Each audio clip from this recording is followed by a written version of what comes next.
Kind of a roller coaster of a day. It was turning out to be pretty good though.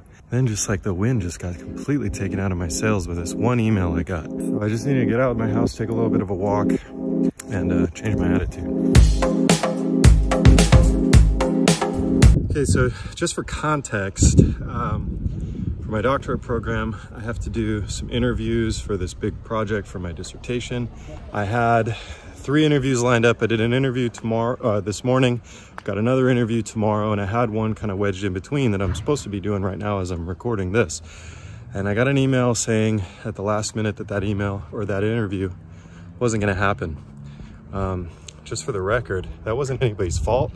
It's not a thing somebody did to me or anything like that. It's just a thing that happened. I felt like such a punch in the gut when all of a sudden this thing that I was like banking on to happen for my program just isn't gonna happen. So now I have to like regroup and figure something else out.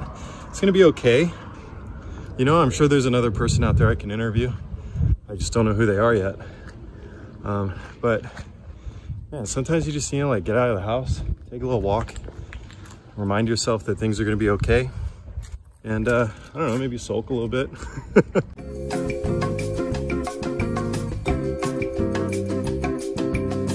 Okay, so leadership lesson, if you're trying to survive leadership, you're gonna hit walls. You're gonna have moments where things that you thought you needed to have happen a certain way, they're just not gonna work out. Like in my case today, I thought I had to have this thing happen, like I thought everything was squared up, and just all fell through. So what do, right? So for me, like I said earlier, I'm taking a walk, I'm getting out of the house, kind of taking a breather, because I have learned for me that's the healthiest thing to do, because otherwise I'm gonna react negatively. So just get some breathing room.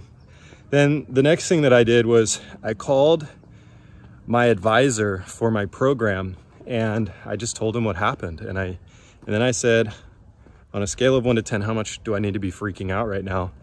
And he goes, not that much. Let's talk about a road forward. And he helped me map out some next steps. He gave me some advice. Yeah, I feel so much better right now just because I took some time to breathe.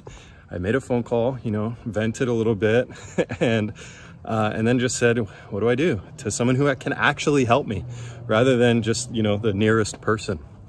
And maybe that's another lesson too, is when things fall apart, don't go venting to everybody.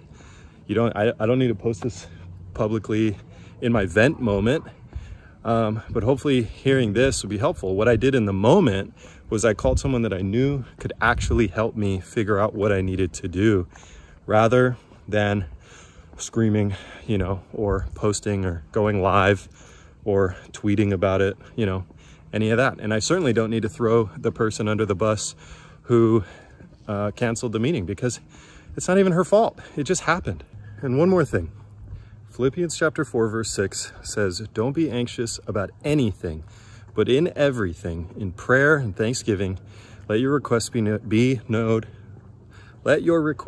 made known to God. There, I got it. That's what it says. Don't be anxious about anything. I don't need to be anxious. I need to be a non-anxious presence. I need to take a breath. I need to let God know what's going on in my life. I can pray. I can be thankful. I can be grateful for what I'm learning about myself and about this journey that I'm on in the middle of this unfortunate bump in the road, knowing that this isn't the end of the road. This is just a bump. I can get over this. I can figure this out. But I don't need to be anxious. Why? Because God is in this moment with me. Here's a reality. God knew this interview wasn't going to happen today. He wasn't surprised when I got that email. I was surprised. God was not surprised. He already knows the road forward, and he wasn't anxious. I don't need to be anxious either.